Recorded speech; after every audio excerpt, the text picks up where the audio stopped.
안녕하세요. 날씨가 부쩍 더워졌죠? 그래서 그런지 다이어트에 다시 관심 갖는 분들 정말 많으신 것 같아요. 네, 맞아요. 여름 다가오면 항상 그렇죠. 특히 요즘 유명인들이 막 언급하면서 에사비 다이어트 있잖아요? 사과식초 다이어트? 이게 엄청 화제더라고요. 아, 네네. 들어봤어요. 뭐 체중 감량에 좋다, 혈당 조절에도 도움이 된다 이런 얘기들 때문에 더 그런 것 같고요. 맞아요. 그래서 오늘은 이 에사비 다이어트, 이게 도대체 뭔지, 또 전문가들은 어떻게 보고 있는지, 하이닥 블로그에 나온 기사를 중심으로 좀 자세히 살펴보려고 해요. 네, 좋습니다. 왜 이렇게 인기인지도 궁금하고, 또 반대로 우리가 뭘 좀 조심해야 하는지, 그런 핵심적인 내용들을 알아보겠습니다. 네, 사실 유행이라고 해서 그냥 막 따라하기 전에요. 이게 우리 몸에 어떤 영향을 줄 수 있는지 또 어떤 좀 잠재적인 위험 같은 게 있는지 아는 게 중요하거든요. 그렇죠.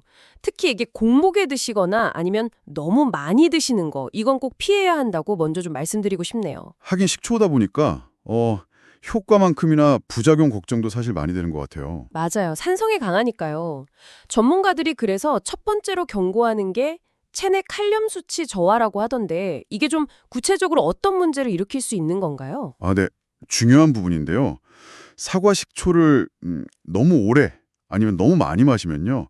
피 속의 칼륨 농도가 너무 낮아지는 저칼륨혈증이라는 게 올 수 있어요. 저칼륨 혈정이요? 네.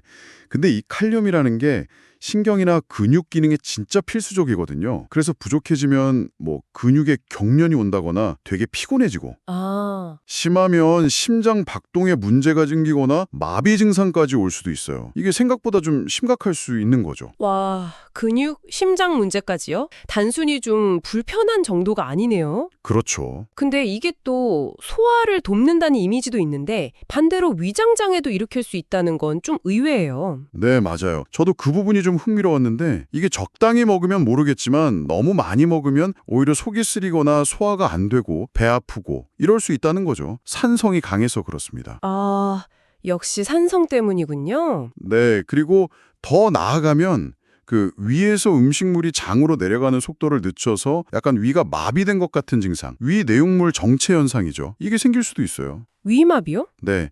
특히 당뇨 있는 분들은 혈당 조절이 좀 예측 불가능하게 될 수 있어서 더 조심해야 하는 부분이고요. 그렇군요. 위장 문제랑 또 연결해서 생각해보면 뼈 건강에는 괜찮을까 이런 걱정도 드는데요. 혹시 관련 연구 같은 것도 있나요? 네, 사례 보고가 하나 있는데요. 하루에 230ml면 엄청 많은 양이잖아요. 네, 많죠. 그 정도를 6년 동안 마신 20대 여성이 있었는데 저칼륨 혈증이랑 골다공증 진단을 같이 받았다는 보고가 있어요.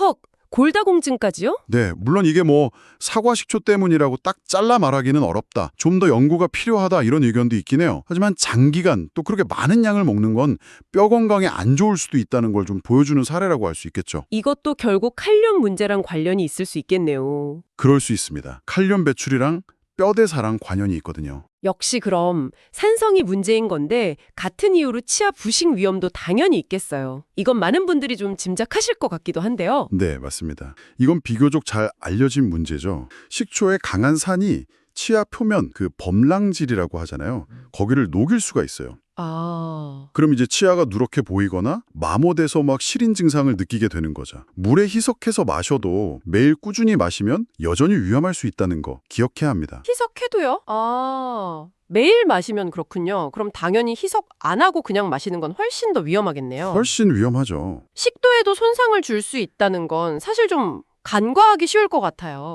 정확해요. 이게 고농도 식초는 식도 점막을 그냥 바로 자극하거든요. 심하면 약간 화학적인 화상을 입힐 수도 있어요. 화상이요? 식도에? 네. 그래서 목이 타는 듯이 아프거나 빨갛게 되거나 심하면 물집이나 염증까지 생길 수 있으니까 이건 정말 반드시 충분히 희석해서 드셔야 합니다. 와, 들어보니까 정말 부작용이 생각보다 다양하고 심각할 수도 있네요. 그렇죠. 입부터 식도, 위, 심지어 뼈나 전신적인 칼륨 문제까지. 네. 그럼 이 위험들을 피하고 좀 올바르게 건강하게 에사비를 섭취하려면 어떻게 해야 할까요?